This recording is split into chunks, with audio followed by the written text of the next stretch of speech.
Hey, this is David. I'm here talking to Elle Montero down in Miami with Coldwell Banker.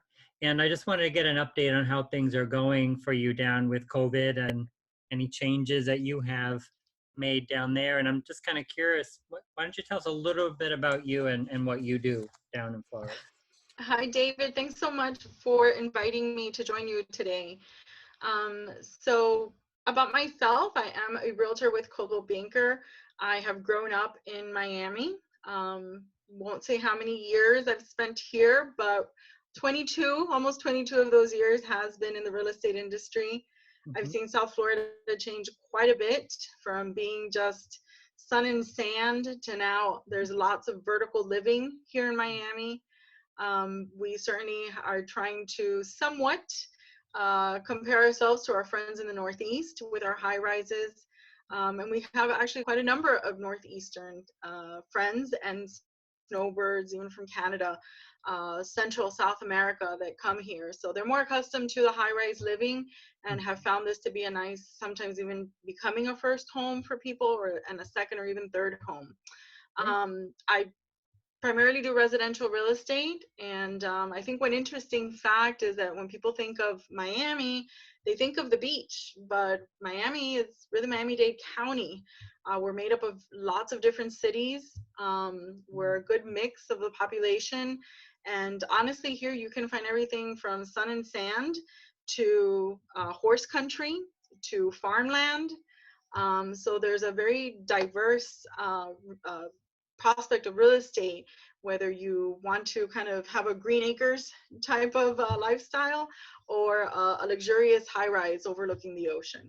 In general, what are the types of houses that you have down there? It sounds like you have a lot of condos. Is that primarily the market, or do you also have like a single family market as well down there? Yeah, so I think our condominium market is very much kind of more in the eastern side of the city, closer to the beach, closer to the downtown area.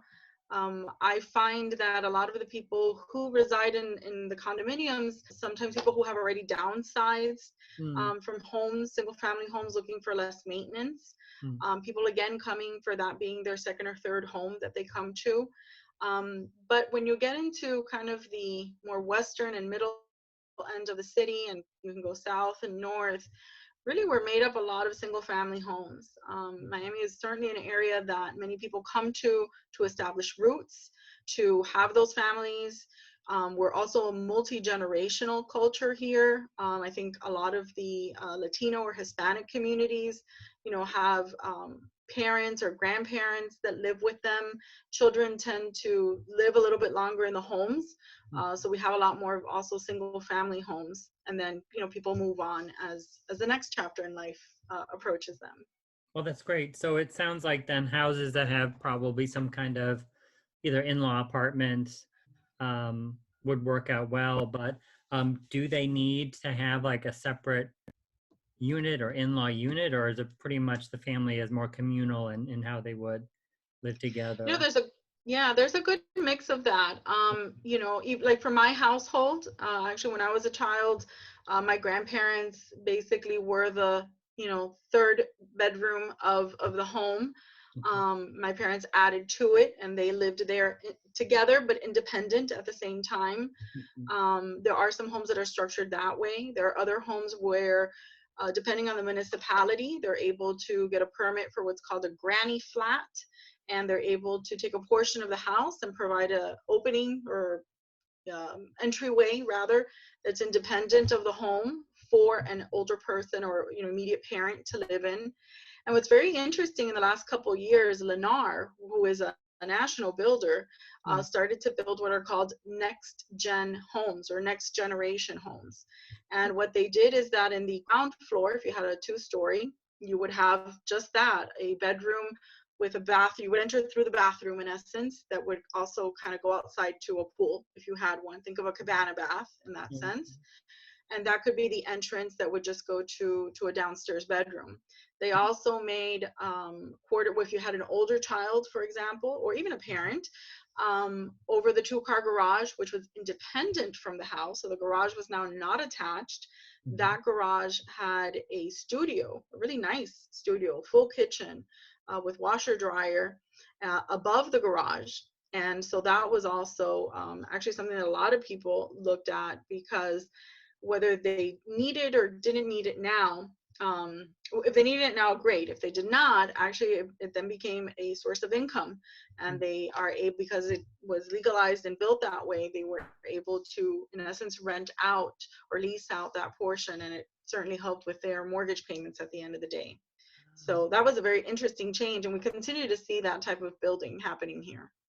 Okay, so it sounds like then perhaps they are, if you would say, a specific zoning for that type of building then. Definitely. We unfortunately also have some that don't abide to the zoning laws, and of course we have to deal with those when the time comes. Yeah. But for the most part, people do take note that this is an investment that they're making. It's best to stick to the rules to make things easier when the time comes to sell. Yeah, exactly, because you don't want to create something and then have it be a problem later on down the road. Definitely, definitely not. I know up here in Boston, that kind of intergenerational living is important, because we do have populations of people who may have relatives come over even from overseas and stay for extended periods of time. So in our town, specifically where I am in Arlington, a suburb of Boston, they will have, kind of a, efficiency type apartment, but it just can't have a full kitchen. And it needs to have its own separate entrance. Right. So those are very helpful for, say, if you have an older parent or a parent who's ill, or even an adult child who just wants is kind of semi-independent but not quite 100% Yes. independent. Very familiar with that. Yes, exactly. So I'm curious then. So just say, for example, condos, single-family homes. What is the pricing that we typically see? Yeah, that can obviously, like all things, location is a big factor in determining that. Condominiums, if you're in more of the middle or western end of the city, one bedroom condominium can be in the low 100s, starting low to mid 100s. If you move closer to the downtown area, or you're on the beach, for example, now you're looking at something in the mid 200s or even 300s just for a 1-bedroom. So the pricing certainly changes there. Single family homes, somewhat similar. Let's take an average 3-bedroom, 2-bath. Right now it's can be anywhere from the high twos. Let's say on average point of like 275 for a 3-bedroom, 2-bath. And that can move up into the 400s very easily for a starter home. So I find that most families, quote unquote, let's say where there's a dual income, looking for a 3-bedroom, 2-bath, are plus or minus somewhere around 3 to 350 is where they end up buying in the kind of the greater area. And again, location is a determining factor on that price. I assume the closer you get to Miami Beach and downtown Miami, higher. prices probably go through the roof. Yes. Right. So the further west, the further south that the property is, the pricing obviously will diminish as far as the cost. One thing that offsets it a lot, that people don't realize until they start looking, is that many of our new construction has what's called a CDD, or Community Development District, that is built into their taxes. So let's say you take a home, a 2-bedroom, 1-bath in the older part of Miami, that might cost $350,000. But your taxes there might be $4,000 a year, giving a very rough number. You can go further south and get maybe even a 4-bedroom home built in the last 3 to 5 years for the same $350, but now your taxes are probably closer to $6,500 a year. So your probability of being able to, if the number of bedrooms is not an issue, number of beds and baths is not an issue, and the location is not an issue, affordability may be an issue, because aside from having a higher tax to pay, you also, more than likely being new construction, will also have an HOA to pay. So affordability becomes one of those factors where you have to kind of run the numbers every time and see what you're able to offset to make sure that person qualifies at the end, even if you were looking at the same $350,000, for You have example. to pay attention then, really, Yeah. depending on what's going on. And what was that called? CDB? A CDD, Community Development District, and it's a non-ad valorem value that's added into your property taxes. Hmm. So sometimes when people come from other parts of Florida, they're very shocked, Yeah. sticker shock in general, and then more sticker shock when you see the taxes. Usually that's if it's newer construction, they're under a new building code, Mm, so our insurance cost goes down mm, because they're able to apply premiums because of the newer Florida building code that the mhm, property was built under. mm. Um, so sometimes, hopefully, fingers crossed, the cost of the taxes can be offset by the lower cost of the insurance. So that's something we look at to make sure that obviously the customer qualifies for their loan at the end of the day. Okay. Wow. Okay. There's a lot going on there. And Yes, it's to help with affordability then basically. yes, Right? yes, as Which is well. It's a big definitely factor. a good thing. Just to share with you quickly, um, since we're talking about different areas, can you see the screen? We can see downtown Yes, Boston right yeah. there. It kind of relates to what we were talking about. Depending on where you are, the pricing can be quite different. So this is Boston in general, with Boston Harbor out here. And if we're looking on average, condos in Boston downtown area can cost about $1.4 million for a condo. And the low can be about 425, Hmm. and some of the highs can even go to 7 million, but we're looking at more of like the Back Bay area, Hmm. perhaps some parts of South End, Seaport area, right here. So it can be quite expensive. If you're looking at a 425 condo price, you may be kind of down more south of the city and over in Interesting. here in these areas, right here. So we have It that. it sounds a lot like our South Beach. Yeah, I think it really depends on where you're going. And, when people move to Boston from out of state or wherever, a lot of times I have people say, look, I want to be within a certain amount of time to downtown Boston. But that can really vary. As you can see, Boston's kind of encircled by this highway, which we call the Right. 28 Technology Belt. And depending on where you go, it's going to be cheaper. So here, if we get away from the city a bit more, we're talking more about single family homes. And kind of around here, we're looking at an average about 800,000. We can see a high of 1.4 mil, actually 4 million. That would be in kind of these areas of Lexington's, Arlington's, Newton's, Brookline's, those areas. And a low of about 400, which is getting over around here in this area. So you can see affordability is here, Hmm. priciness is over here. So it really depends on where you're going. And of course, most people here are moving into the area because of the industries that we have: higher ed, pharma, finance, high tech. So there's a lot going on. So I'm curious, what is the draw to Miami? What's bringing people down to move in there? Apart from the obvious, probably you have all these New Englanders looking to get away from anything that's cold. Yes. Yes. I think initially, it's funny. We know our what we call our snowbird season, Yeah. which is when people come usually around middle to end of October, and Mhm. they kind of head back now once Memorial Day comes around, because now we start getting too hot to handle down here.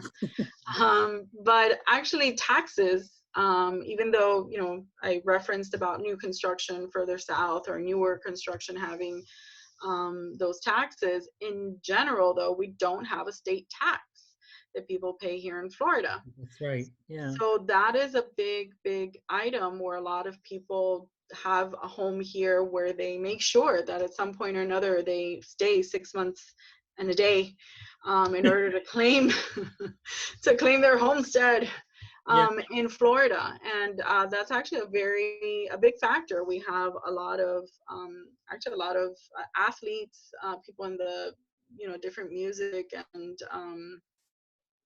entertainment industry rather, Mhm. or people of affluence who do have a property here to at some point be able to claim that homestead, and that provides for them later in the future as a tax shelter. And really, that's a lot of people come to look for that. And obviously, that's one segment of the demographic. I think that for a lot of other people who may not be the movie stars and the athletes, I think for us here, there's a big draw to diversity. There's a big draw to kind of be away, but also minus the whole COVID situation now, have an easy access to travel, to be able to go back to family and friends in South Central America, to hop on a plane and go to Europe. And even though you're not there, there's lots of places here, especially in Miami, I'll say, and obviously we kind of have gone to a broader spectrum to our sister counties, where you can still have a sense of, hey, I want to eat Brazilian today, or there's a Chinese a boat festival in the Bay. Let's go check that out. So we're a very diverse city with a lot of culture, a lot of different people, a lot of good food, needless to say. And there's always something happening here. I always get a kick of people who say, "Oh, I'm bored. I don't have anything to do this weekend." And I'm like, "Are you kidding me?" Walk out the door, it sounds. There's so many things. I was like, "Listen, maybe you're not getting the right news, but there's always something to do here." Okay. And we always have people coming and going. And I think that um, we show the world that you can be a melting pot and things can function, and we can all contribute a little bit here and a little bit there. And I think that that's a good draw that Miami has. We bring everybody together at the end of the day. That's a wonderful way to put it. Because I have heard that there are like many connecting flights even to some pretty large cities, even over in Europe and down in South America. So it's kind of like a connection spot for Yes, we're different a good worlds to hub. kind of come We're a together. good hub. Needless to say, many of those one-bedroom condos are a pied a terre for many people, actually, that I know. Will be here a day or two. That's kind of their layover, and then they head back out somewhere else. So definitely have a lot of people coming through from different parts of the world. Well, this is wonderful. Well, it's such a wealth of information that you had and really detailed financial explanations, which have impact on your decision. Yes. So it's very helpful. You're obviously a good go-to Thanks, person for David. the Thank area. you. And, Elle, if anybody wanted to reach you to find out a little bit more about the Miami area, what would be the best way for them to connect with you? For sure. I would love to help anyone out, whether they're already here or thinking of coming here and wanted to just have a look and see what we have to offer. I can be reached by email. It's LELLE at elizabethmontero.com. Also, you can check me out online. Check out my website, elizabethmontero.com. And of course, I'm always available by phone. Give me a ring, send me a text, 786-385-9638. Y hablo español. Así que también se pueden comunicar conmigo y con mucho gusto estoy aquí para ayudarlos. That's very nice. Thank you. It was really great talking to you, Elle, and we'll be in touch. Have a great day. Thanks, David. Love you. Thank you so much for the opportunity. Have a good one. Same here. Bye-bye.